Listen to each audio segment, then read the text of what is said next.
a Zionist group that were literally willing to blow up Jews in Baghdad, which is very, very well documented, for the sake of creating a climate of fear, that they then moved to Israel. They were willing to kill their own people just for this one political purpose, you know, and this is very well documented by people like Avi Shleim and others.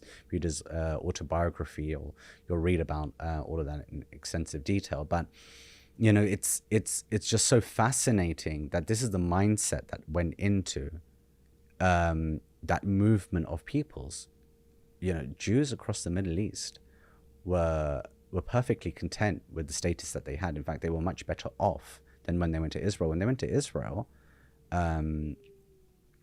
they were seriously materially disadvantaged by that movement.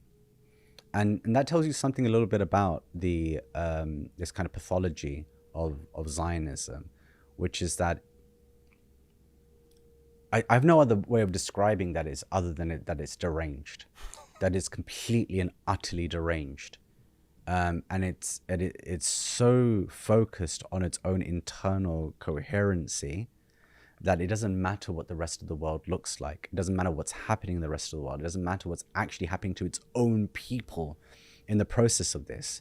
And you see that in the extreme vitriol and rhetoric of Zionists from a very young age. And in some ways, because, as Muslims, we believe that, children are ghayr mukallaf, right? They're not accountable for their sins.